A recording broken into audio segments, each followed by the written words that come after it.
주님의 평강이 여러분들과 함께하길 바랍니다.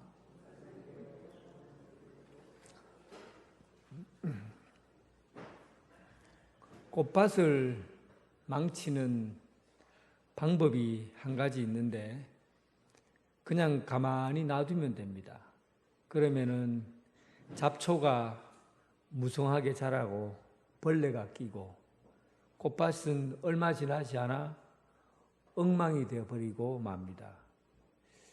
하찮은 식물을 키우는데도 관리하지 않으면 낭패를 보는데 여러분 가정은 어떻습니까? 그냥 결혼식에서 예식장에서 결혼식하고 그리고 가정을 세워나가면 그때부터 완벽한 가정이 됩니까? 그때부터 에덴 동산이 되나요? 가꾸어야 돼요.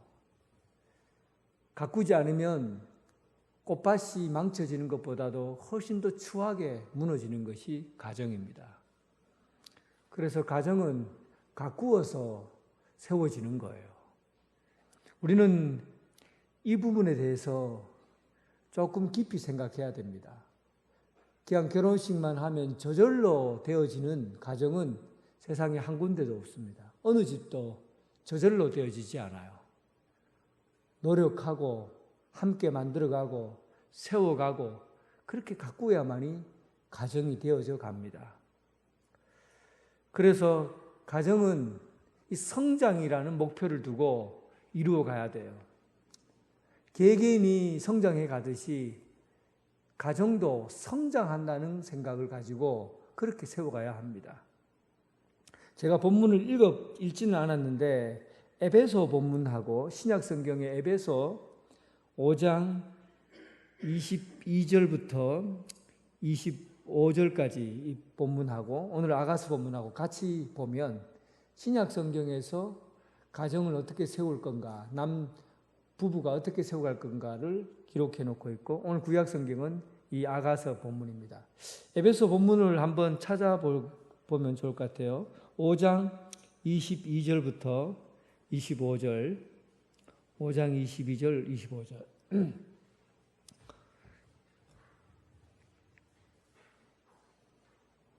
여자분들이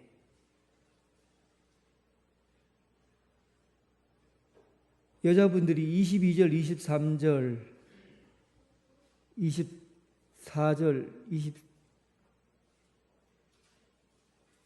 22, 23, 24절까지 여자분들이 읽어보겠습니다. 시작. 아내들이여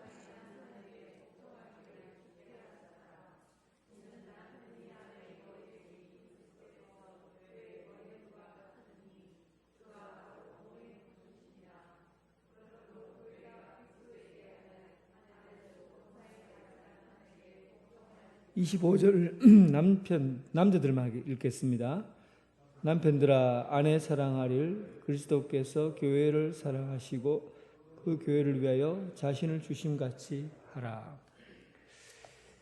이 구약 성경과 달리 신약 성경은 예수 믿는 사람이 어떻게 가정을 세워갈 것인가에 대한 아주 명확한 지침을 세우고 있어요. 그러니까 명확한 지침을 세우고 있다는 것은 이 벽에다가 붙이고 다니듯이 가슴이라는 곳에 마음에 꼭 새기고 다니라는 그런 뜻을 가집니다. 그만큼 예수 믿는 사람의 가정, 예수 믿는 사람의 가정은 이런 중심과 생각으로 살아가야 된다는 것을 명확하게 밝히고 있어요. 그러니까 아내는 교회의 머리가 예수 그리스도이듯이 남편을 머리 된 지도자 머리라고 생각하고 남편에게 복종해라 라는 의미입니다. 그리고 남편은 아내를 사랑하기를 교회를 사랑하는 예수님처럼 그렇게 사랑해라 라고 말씀하고 있어요. 제가 두 가지 예를 들 겁니다.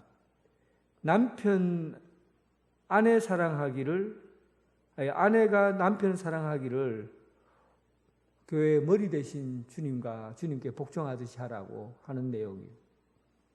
제가 서울에서 목회를 부목사로 있었을 때 그 교회에 청량리에서 조폭 두목을 하던 사람이 우리 교회에 출석을 했어요. 키가 190 정도 되고 손이 내 손의 2배 정도 되는 아주 큰 손을 갖고 있는 사람이에요. 담임 목사님이 무슨 몸에 이상이 있어서 병원에 건국대학교 병원에 입원했는데 이분이 병문안을 온 거예요.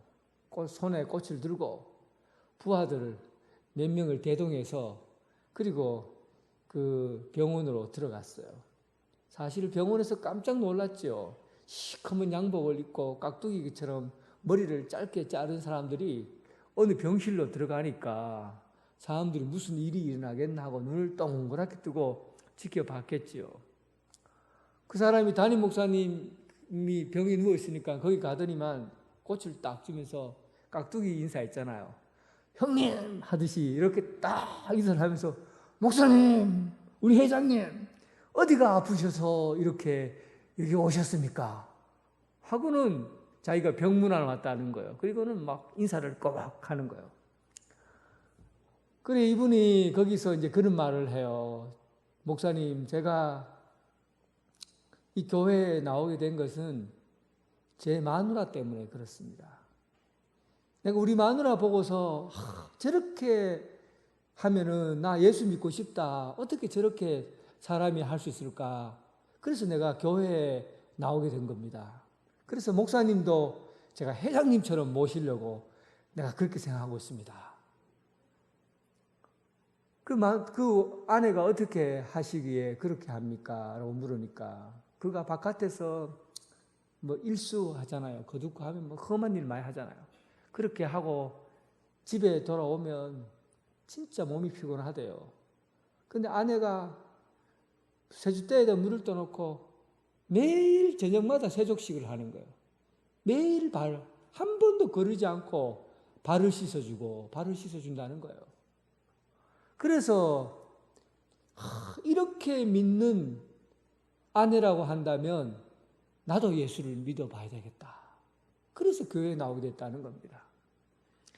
예수님께서 행하신 그 사랑의 순종 그대로 남편에게 그 완악하고 악하고 그리고 그 나쁜 짓 하는 그 조폭 두목이 아내가 예수님처럼 하는 그 행동을 통해서 예수 믿게 되고 교회에 나오게 된 거예요. 복종하라. 남편에게 복종할 때 주님께서 교회를 생각하시는 것처럼 교회의 머리이신 것처럼 그렇게 복종하라는 거예요. 가정이 여러분 가정 공동체라는 것이 성장하고 자라는 것은 아내의 복종을 통해서 성장하고 자라는 겁니다. 남편들아 아내 사랑하기를 그리스도께서 교회를 사랑하시고 그 교회를 위하여 자신을 주심같이 하라. 아내들에게는 세 구절이나 사용하고 있고 남편들에게는 한 구절만 하고 있어요. 그런데 이 양의 문제가 아니에요. 이 남편들이 가져야 될 이 헌신과 사랑이 얼마나 큰지 여러분 놀라울 겁니다. 예수님께서 교회를 어떻게 사랑했어요? 예수님의 목숨을 교회를 위해서 내어놓고 사랑하셨잖아요. 제가 읽은 책 중에 콰이강의 기적이라는 책이 있습니다. 실화를 바탕으로 한 책인데 태국의 정글에서 수만 명의 사람들이 일본군 포로로 잡혀 있었어요. 일본군 교도관들은 얼마나 잔인한지 그들을 게으름을 피운다 싶으면 그들을 때려 죽이거나 총검으로 찔러 죽이거나 목을 잘라서 죽였어요. 이곳에 영국 장교 출신 어니스트 고든이라는 사람이 포로로 잡혀간 겁니다. 그가 포로로 잡혀 있을 때 악성 디프테리아라는 병에 걸려요. 그러니까 먹고 마시는 거는 먹는데 먹고 나면 코로 피를 다 토해내는 겁니다. 먹는 듯이 코로 피가 막 줄줄 흘러내리는 병에 걸렸어요. 그러니까 살 가망이 없다는 얘기입니다. 그래서 그 포로 수용소 중에서도 죽음의 집이라는 곳으로 이 사람을 그냥 갖다 집어넣어 버렸어요. 그곳에는 소생할 가망 없는 포로들이 그냥 호흡이 멈출 때까지 누워 지내는 곳이에요. 빈대는 물론이고 모기, 파리, 모기떼가 달라붙어도 손 하나 까딱 할 수 없는 그런 곳이에요. 그곳에서 죽음을 기다리고 있었는데 그 포로들 가운데 큰 변화가 일어나는 사건이 하나 터집니다. 어느 날 일본군 교도관이 하루 일과를 마치고 삽이라든지 무기 이런 걸 계산하잖아요. 근데 삽이 한 자루가 모자라는 거예요. 그래서 너희들 중에서 삽 한 자루를 훔쳐간 놈이 분명히 있을 거다. 지금 당장 나오지 않으면 너희들을 다 죽여버리겠다. 그렇게 협박을 했어요. 그리고는 긴 장총을 제일 앞자리에 있는 사람의 머리에다 총을 겨누었어요. 그러자 저 뒤쪽에 있는 어떤 사람이 손을 들고는 제가 그 사람 죽이지 마세요. 제가 훔쳤습니다 하고 그 앞에 나아갔어요. 그러자 그 일본 교도관이 그 총 대머리판 있잖아요. 대머리판으로 그의 머리를 찍었고, 그리고 그가 바닥에 쓰러지니까 발로 밟고 죽을 때까지 때렸어요. 그래서 숨을 못 쉬고 고통스럽게 죽게 된 겁니다. 그런데 그날 밤 일본군 교도관이 작업 도구들을 다시 조사하다가 자신들이 잘못 숫자를 계산해서 모자라게 된 걸 알게 된 거예요. 그러니까 삽은 한 자루도 없어지지 않았고 자기들이 숫자를 잘못 계산한 거예요. 그런데 엉뚱한 사람을 죽이게 된 것이죠. 그런데 그 사람은 어떻게 해서 자기가 훔쳤다고 손을 들게 되었을까요? 그는 평상시에 요한복음 15장 13절을 가슴 깊이 새기고 사는 기독교인이었어요. 크리스찬이었어요. 요한복음 15장 13절은 사람이 친구를 위하여 자기 목숨을 버리면 이보다 더 큰 사랑이 없다. 예수님이 하신 일이잖아요. 예수님께서 죄 많은 여러분들을 위해서 목숨을 내놓은 그 큰 사랑을 비유로 한 얘기입니다. 그런데 이 이야기를 그는 언제나 가슴에 품고 살았어요. 사람이 친구를 위하여 자기 목숨을 버리면 이보다 더 큰 사랑이 없다. 그래서 내가 저 사람 대신 죽겠습니다 하고는 손을 든 거예요. 그리고 나서 이 이야기가 그 포로들 사이에 소문이 나게 됐어요. 그러면서 그 포로들이 생활하는 그 생활관이 분위기가 달라지기 시작한 겁니다. 원래는 음식이 나오면은 배추라든지 먹을 것 콩이라든지 이게 나오면은 자기가 먼저 먹으려고 하고 아픈 사람이 있으면 죽기를 바라고 서로 미워하고 증오하고 이 포로들 사이에도 서로 자기만 살려고 그런 아주 지옥 같은 그런 분위기였거든요. 교도관 때문에 아니라 사실은 그 포로 수용소 자체가 지옥이었어요. 조금만 약해지면 그 사람은 죽어야 되고, 그리고 나머지 사람들은 자기 것을 더 먹을 수 있으니까 사람을 적으로 보고 미워하는 거예요. 이런 분위기로 포로 수용소가 운영되고 있었던 것이죠. 그런데 이 크리스찬인 한 사람이 자기 목숨을 다른 사람을 위해서 내어놓는 걸 보고 저 사람 때문에 우리가 살았다라는 그 생각 때문에 그 공동체가 변하기 시작한 거예요. 우리 서로 저 사람이 죽음을 헛되이 하지 말고 우리가 서로 돌보고 사랑하며 살자. 그리고는 먼저 자기 것을 나누려고 하고, 그리고 아픈 사람을 돌보고 이렇게 하면서 이 고든이라는 사람도 다 죽어갔는데 그런 분위기 속에서 목숨을 건질 수 있고 다시 살게 된 거예요. 어떤 변화가 일어난 겁니까? 그 공동체의 변화가 어떻게 일어난 거예요? 한 사람이 목숨을 내어놓고 희생하자 그 공동체가 변한 겁니다. 이 이야기를 누구에게 하는 겁니까? 바로 남편들에게 한 거예요. 남편들은 자기 목숨을 내어놓을 만큼 가족에게 희생하고 헌신하고 그런 사랑이, 그런 마음으로 섬길 때 그 공동체, 부부가 성장하고 성숙할 수 있다는 겁니다. 여러분, 그러니까 우리 그리스도인들의 가정, 부부 공동체는 굉장히 수준이 높은 공동체예요. 예수 믿는 가정은 부부 생활을 잘 하는 가정이 예수 잘 믿는 가정이에요. 여러분들 예수 믿는다 하는 걸 어떻게 알 수 있어요? 부부 관계가 좋은 사람이 예수 잘 믿는 사람이에요. 아내는 남편의 말이라면 복종하고 순종하고, 그리고 남편은 아내에게 자기 목숨을 내어놓을 만큼 아끼고 사랑하고 나누어주고 돌보고, 이런 부부를 통해서 예수 믿는 가정이 성장하고 자랄 수 있다는 겁니다. 그런데 너무 어렵죠. 너무 힘들죠. 그래서 이것은 지침서예요. 큰 목표치를 두고 가자는 겁니다. 우리 가정은 이렇게까지 자라가야 되겠다라는 겁니다.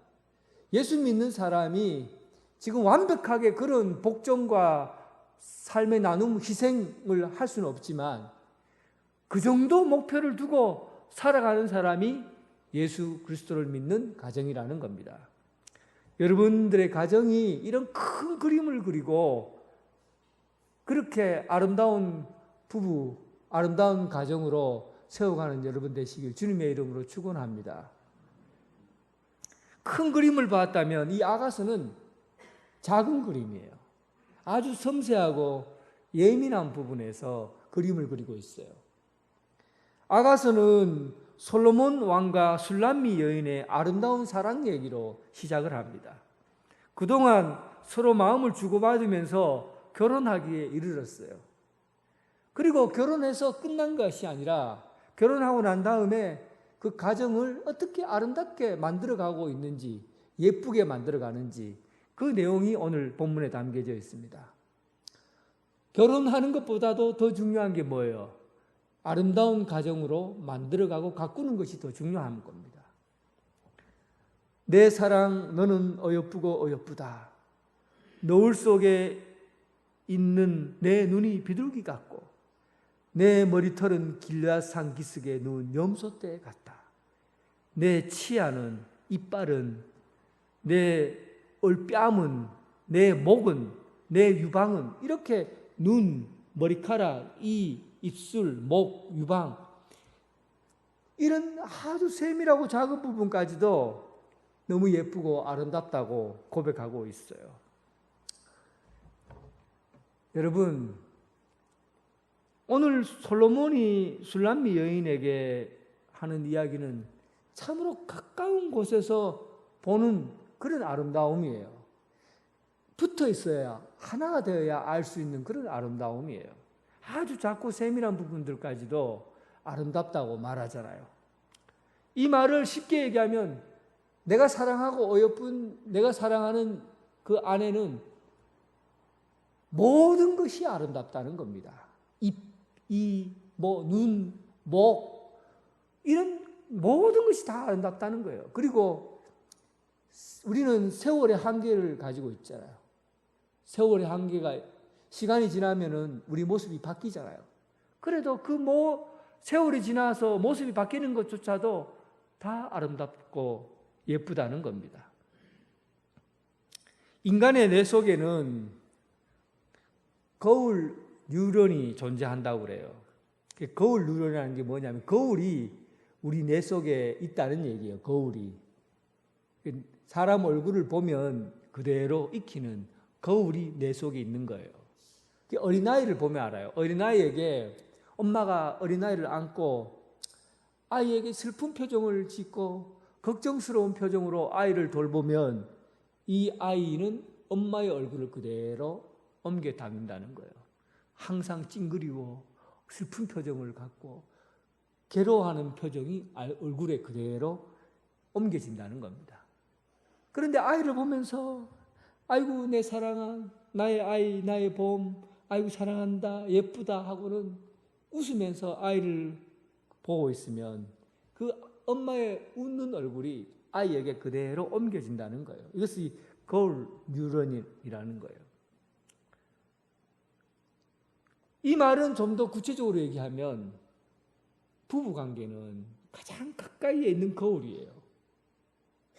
두 사람의 말과 행동을 통해서 그 정서가 분위기가 바뀌는 거죠. 그러니까 신약 에베소는 복종이나 헌신이라는 그런 관계로 좀 크고 굵직굵직하게 우리에게 뭔가를 알려주고 있지만 이 아가서는 아주 세밀해요.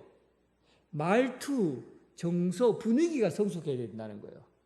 아내에게 하는 말부터 가장 아름답고 가장 좋은 말, 이런 말들로 아내에게 해주라는 거예요. 사실은 현실적으로 보면 결혼한 후에 2년이 지나면 이 아내의 모습이 예전의 모습과 달리 보인다는 거예요. 남자들이 그렇대요. 2년 정도 길게 보면 2년까지만 유효기간이 있는 거예요.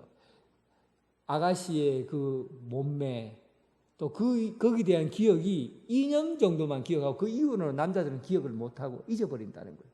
그리고는 자꾸만 다른 것을 기대하게 되고 엉뚱한 것에 비교하게 되고 드라마 보고 텔레비전 보면서 우리 집 아내와 저 드라마에 나오는 예쁜 여자하고 왜 이렇게 다른가 하고 비교하는 거죠.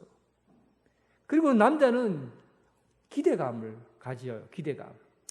있는 그대로의 모습을 보고 서로 만들어가는 것이 아니라 기대감을 갖는 거예요.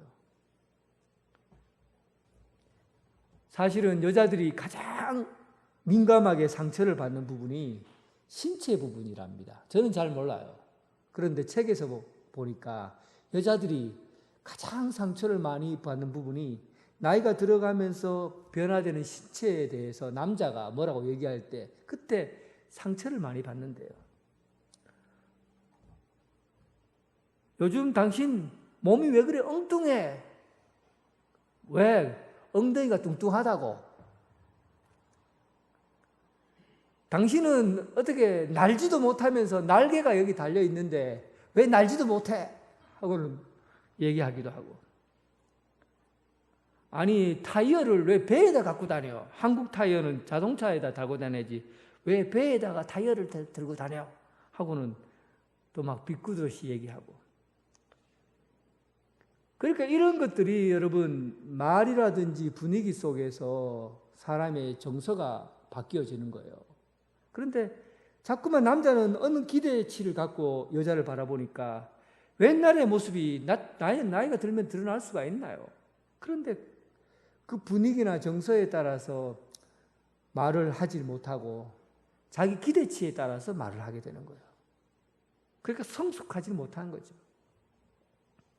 제가 미용실에 가서 머리를 깎을 때 제가 여기 와서 지금 한 9년째 됐잖아요.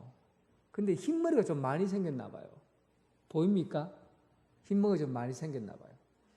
그래서 미용하는 그 우리 집사님이 머리를 이렇게 깎으면서 저인데 하는 말이 목사님이 흰머리가 너무 멋있어요.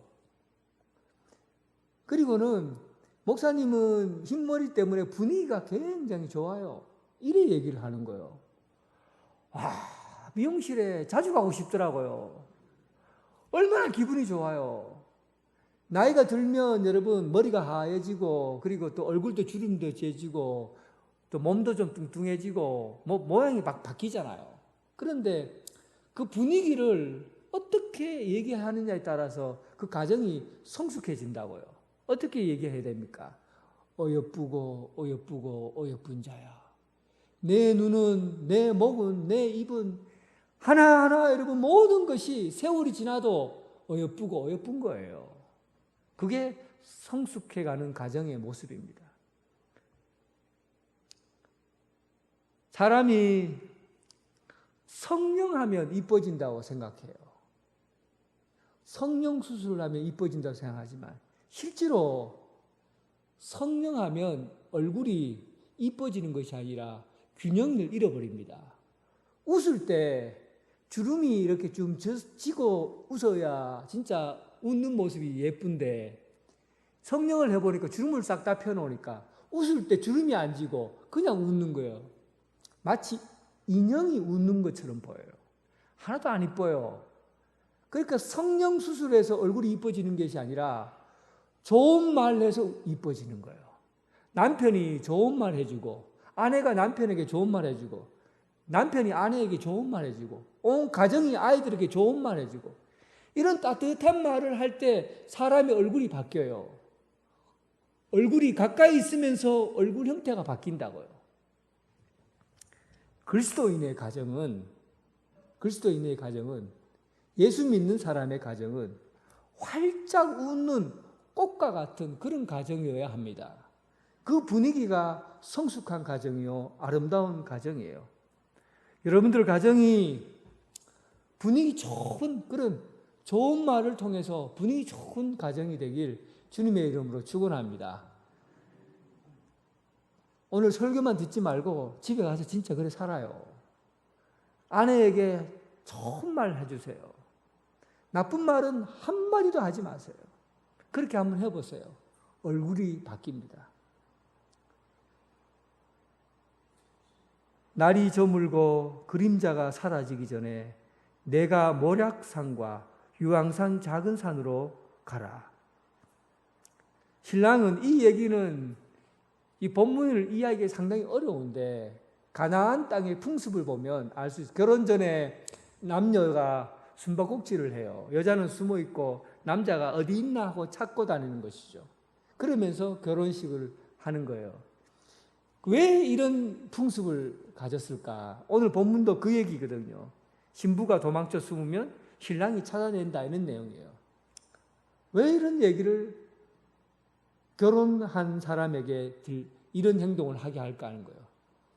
가정은 이거 숨바꼭질은 게임이에요. 게임, 재미예요. 즐거움이에요.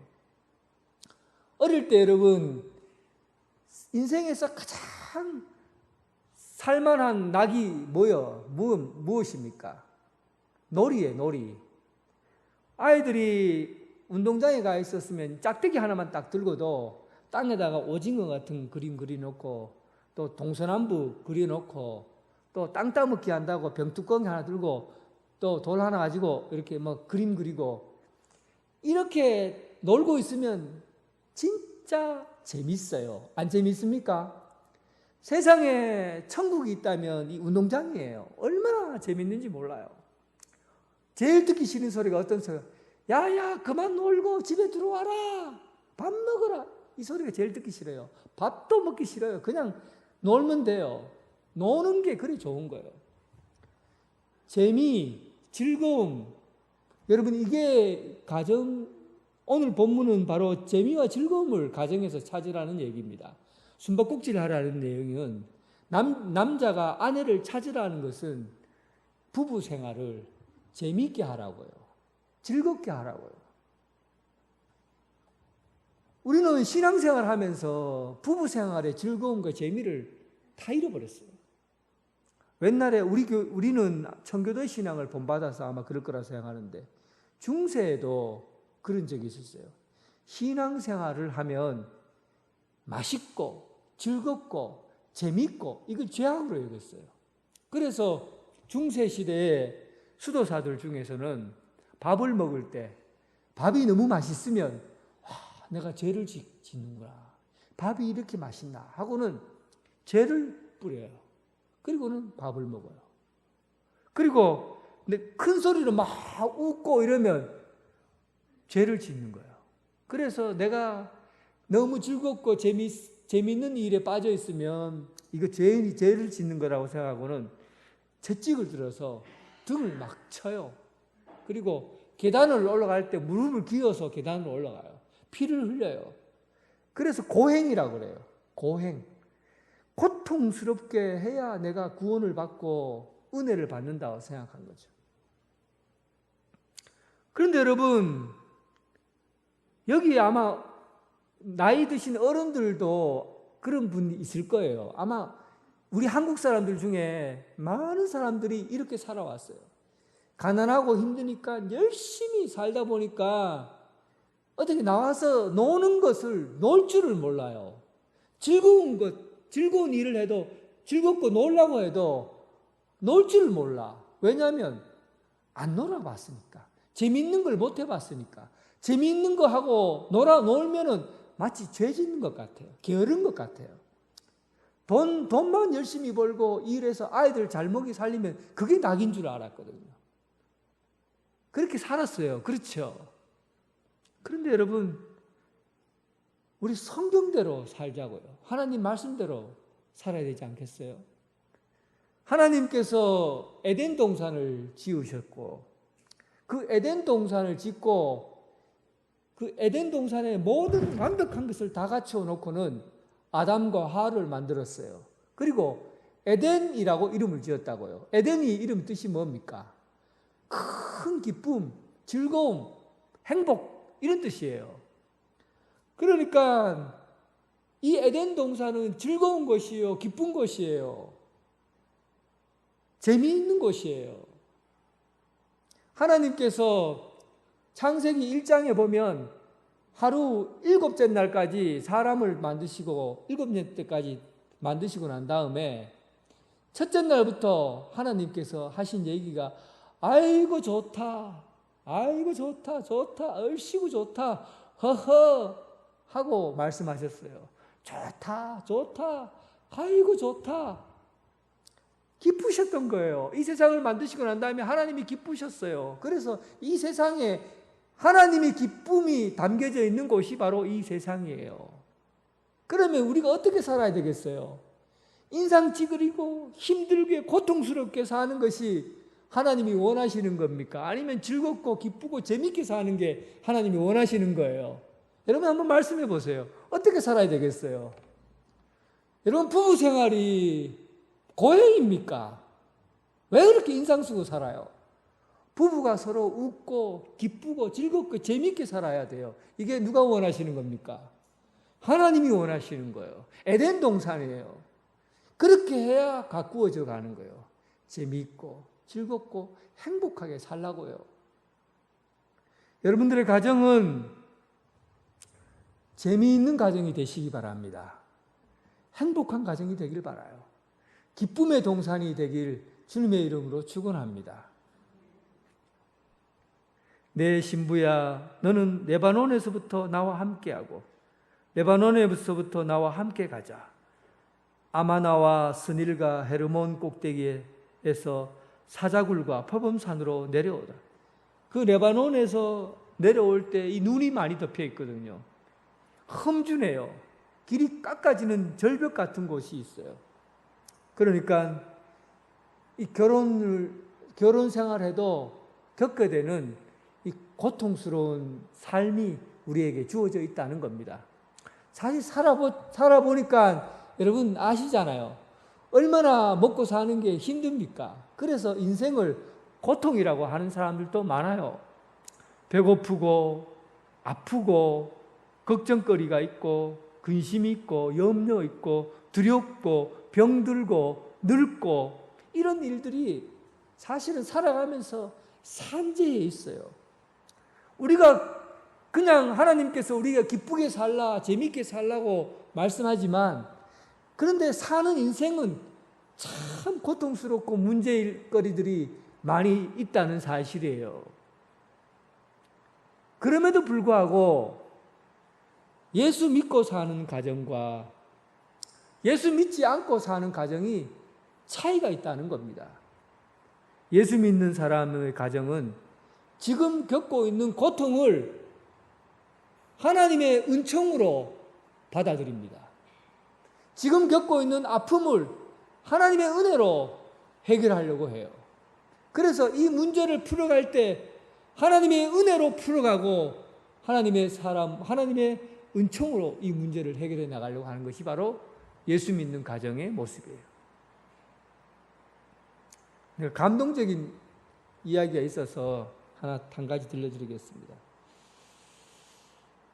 8명의 아들을 둔 아버지가 나이가 70이 되어서 소록도에 들어갑니다. 그래서 자기가 이 소록도에 들어오게 된 옛날 이야기를 하는 거예요. 제가 8명의 아들이 있었는데 그 중에 8명의 아들 중에 막내가 중풍병에 걸린 거예요. 아니, 문둥병에 걸린 거예요. 막내가 문둥병에 걸렸어요. 한센병이에요. 근데 제가 여러분들 이해하기 쉽게 그냥 문둥병이라고 하겠습니다. 문둥병에 걸린 거예요. 그래서 이 아버지가 이 아이 데리고 이 아이가 나중에 눈이 없어지고 코가 뭉개지고 팔 손가락이 잘려나가고 이런 모습을 지켜보려고 하니까 너무 괴로운 거예요. 그래서 이 아이를 데리고 밤에 몰래 잘 때 돌로 이 아이를 죽여버릴까 이런 생각도 하고, 그러다가 어느 날 아이를 데리고는 바닷가로 데려갔대요. 바닷가 데려가서 바닷가로 그냥 이 아이를 안고 바닷가에 같이 들어가서 죽으려고 한 것이죠. 이 아이를 데리고 바닷가에 갔어요. 그리고 죽으려고 한 거예요. 근데 아이가 아버지한테 말을 걸어요. 아버지, 문둥병에 걸린 거는 내가 걸렸는데 왜 아버지가 죽어요? 내가 아버지까지 죽으면 7명의 형제들은 어떻게 하자는 말입니까? 나만 죽으면 되니까 나만 죽여요. 그러니까 아버지가 그 얘기를 듣는 순간 눈이 번쩍 뜨인 거예요. 어디 한 대 맞은 것처럼 느껴진 것이. 아이하고 둘이 안고 물속에 빠져 죽으려고 했는데 아이가 하는 말이, 내가 문둥병에 걸렸는데 날 죽이지 왜 나만 죽이면 되지 아버지가 왜 죽냐고, 저 형들은 어떻게 하려고. 결국은 그 얘기를 듣고 충격을 받고 아이를 소록도에다가 맡기고 그리고 7명의 형제를 데리고 서울의 환경에서 거기서 자녀를 키웁니다. 근데 7명의 아이들이 다 잘 자랐어요. 그래갖고 다 잘 살고 좋은 직장을 갖고 그렇게 살게 돼서 나이가 어느덧 이제 은퇴를 하고 이제 자식들에게 몸을 맡길 나이가 된 거예요. 그래서 첫째 아들에게 가서 한 달쯤 있으니까, 아이고, 아버지랑 같이 못 살겠습니다. 두 번째 아들하고 둘째 아들인데 가세요. 그 둘째 아들하고 또 한 달 또 살 테니까 둘째 아들이 아버지랑 살기 힘들어요. 아버지 셋째 아들인데 가세요. 이렇게 밀려서 7째 아들까지 갔는데 7째 아들도 아버지랑 같이 못 살겠다고. 그때 갑자기 생각나는 한 사람이 있었어요. 누굴까요? 8째 막내가 보고 싶은 거예요. 내가 소록도에 버리고 간 막내가 어떻게 사는가 얼굴이라도 한번 보고 싶다 하고는, 지금 살고 있나 살아는 있나 하고는 배를 타고 소록도에 들어갔어요. 근데 아들이 벌써 어른이 됐잖아요. 어른이 됐는데 이 뭉개진 얼굴과 그런 모습을 가지고는 아버지를 향해 막 달려오는 거예요. 아버지! 하고 달려와요. 그리고는 아버지를 와락 끄나니면서, 아버지 왜 이제 오셨어요? 아버지 보고 싶었어요. 아버지 보고 싶었어요. 하고는 끌어안고 울기 시작한 거예요. 아버지를 다 용서한 거예요. 이 아들은 나를 버리고 간 아버지를 용서하고 눈물을 흘리면서 아버지 보고 싶었다고, 사랑한다고, 나와 같이 살자고 그렇게 얘기를 하더래요. 그래서 아버지가 어떻게 이런 일이 일어났느냐 하고 물으니까 아이가 소록대에 도착했을 때 거기서 예수님을 만났다는 거예요. 예수님을 만나고 나니까 아버지를 용서할 수밖에 없었고 아버지가 용서가 되더래요. 그리고 내가 문둥병에 걸린 것도 하나님의 은혜로 경험되더라는 거예요. 그가 예수 믿고 문둥병이 나은 게 아니에요, 여러분. 그가 예수 믿고 아버지가 무슨 일이 생긴 게 아니에요. 세상은 변화가 없어요. 그런데 하나님의 은총이 그들의 삶을 사로잡자 그가 용서할 수 있는 힘이 생기고 사랑할 수 있는 힘이 생기고 그리고 내 몸도 하나님이 지으셨다는 그런 고백을 하게 된 거예요. 그래서 예수 믿는 사람의 가정은 예수 믿지 않는 사람과 다른 또 한 가지 사실을 가지고 삽니다. 은총입니다. 하나님의 놀라운 은혜가 여러분들의 가정을 살게 하고 살리게 하는 거예요. 다른 사람들처럼 예수 잘 믿는다고 해서 여러분 병이 없는 게 아니에요. 예수 잘 믿는다고 해서 암에 안 걸리는 게 아니에요. 예수 잘 믿는다고 해서 교통사고 나지 않는 게 아니에요. 예수 잘 믿는다고 해서 문둥병에 안 걸리는 게 아니에요. 예수 잘 믿어도 고통이 있고 고난이 있고 힘든 일이 있어요. 그런데 예수 믿는 가정과 믿지 않는 가정의 차이가 뭡니까? 우리는 하나님의 은총이 우리의 삶을 움직여가고 있다는 사실, 하나님의 은혜로 모든 사건을 대면하고 해결해 가게 한다는 사실입니다. 사랑하는 성도 여러분,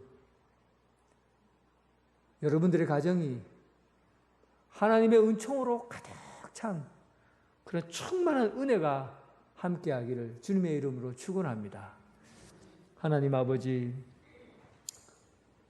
꽃밭을 그냥 그대로 놔두면 몇 달이 못 돼서 다 망가지고 무너지고 맙니다.